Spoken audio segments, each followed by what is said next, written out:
Hello, Dets MC here with another Charlie's Angels summary and review. Broadcast on October 13th, 1976, Night of the Strangler is the third episode. Charlie and the Angels are hired to pick up where the police left off investigating the murder of a fashion model by the Ragdoll Strangler due to Kelly's resemblance to that model. The murdered model was also having an affair with a well-known fashion designer, making him the prime suspect. Other models, as well as the designer's wife, are potentially the next victims. Kelly and Jill join the agency as new models and soon find there is a fearful silence about the events. And Sabrina weasels her way in too, as a stylist, to round up the growing list of suspects and catch a killer.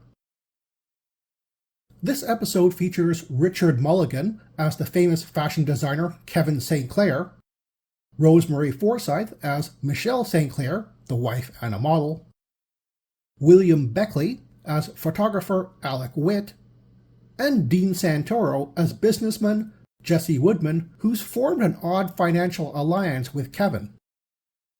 It also features Alex Henteloff as Heinz Brandon, the timid master tailor, and Elizabeth Robinson as Candy, one of the models being targeted.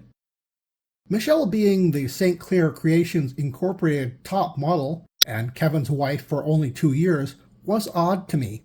I assumed on first viewing that she was a former model and married for at least a decade. This is Charlie's Angels' first straight murder mystery, where the perpetrator even has a nickname, the Ragdoll Strangler. Sort of in the fashion of sensationalist news headlines of the time. During Alex's first photo shoot with Kelly, there's a cinematic effect that freezes the scene whenever the camera snaps. I thought this was really cool and quite natural despite being a shade fourth wall breaking. The ugly car being driven by Mr. St. Clair, with passenger Jacqueline Smith playing her own doppelganger in a red wig, at the beginning of the episode is a Stutz Blackhawk. A rare, very 1970s looking American luxury car whose body was built in Italy. Although surprisingly powerful for its size and weight, I grew up with Malaise-era cruisers, and I still think it's particularly gaudy.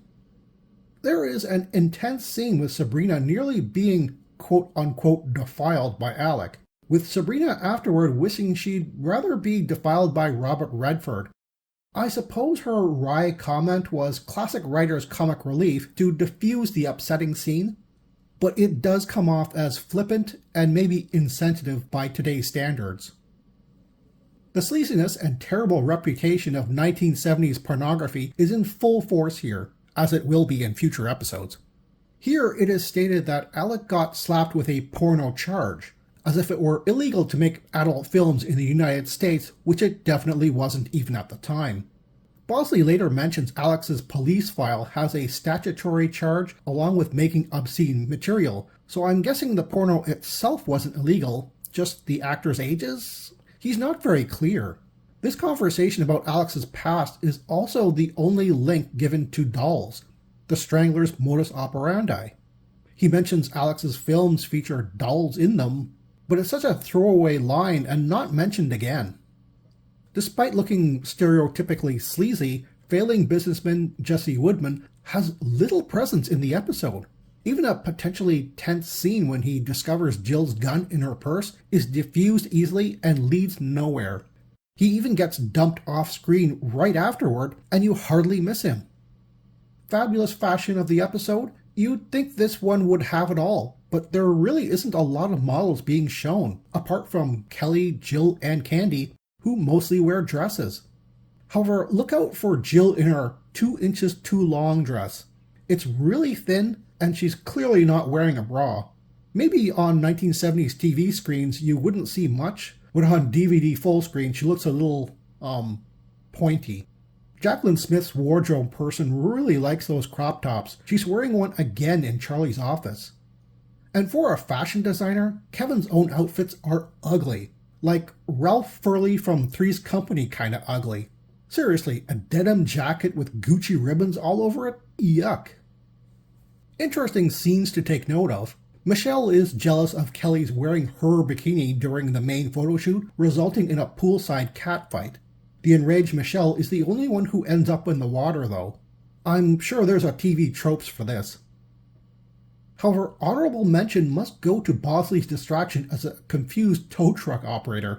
He played it very well and got the best reaction out of Kevin in the entire episode. Interesting quotes to remember. At the beginning of the episode, the Angels, Bosley, and Charlie are discussing Kevin and Michelle's motives for killing. While showing photo slides of them, Kevin is wearing a gold chain with a scorpion pendant. Jill says, well, it could be the affair was going sour.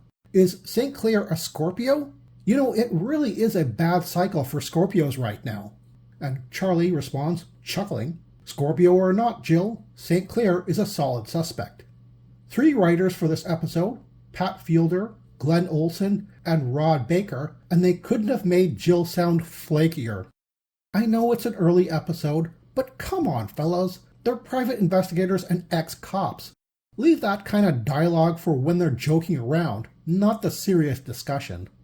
Hines giving Jill a medallion of protection of his local village saint from Holland winds up bookending the mysticism for her.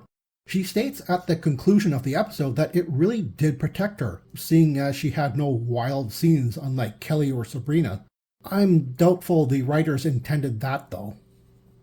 Speaking of Hines, he's the only bright spot in the circle of murder and attempted murder victims.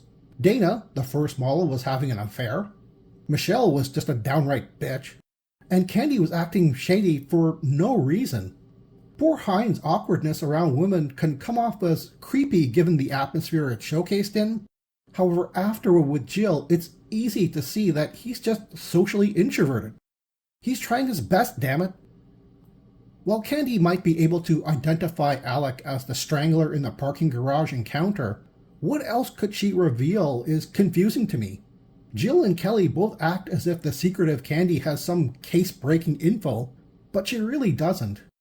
Candy was present when Michelle was cruelly teasing Hines, and he is unaccounted for when she immediately becomes the next victim. But so are a room full of other staff at the time. Oddly enough, Kelly's resemblance to the deceased mistress only serves as initial confusion and later aggravation to Kevin. When he puts the moves on her, it's blanketed by him stating that he dates all his models, not her specifically. The only other major scene which focuses on the two of them is a result of Kelly forcing the issue after being ignored by Kevin. This is a genuinely dark episode with a high body count when you remove the playful modeling scenes and ignore actor Richard Mulligan's role in the story. No offense to the seasoned actor, but he doesn't come off as either a playboy or a serial killer suspect. That being said, the whole plot is just alibi shuffling and not really about a serial killer.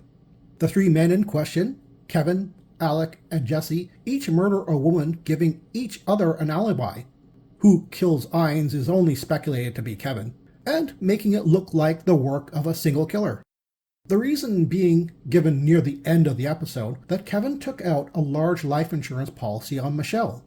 The other models were just red herrings and Hines was a scapegoat. The payout would save his floundering design house, pay off Jesse's bad debts, and I guess Alec just wanted the extra dough. IMDb rated this episode a 7.3 out of 10, and I'm not sure how it got rated higher than the previous 2 episodes.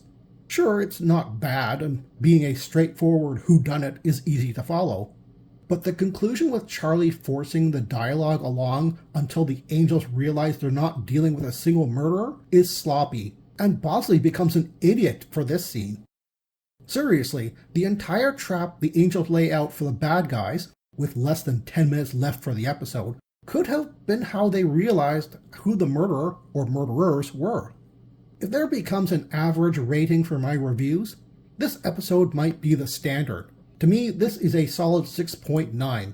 Nothing less, nothing more. Good morning, Charlie.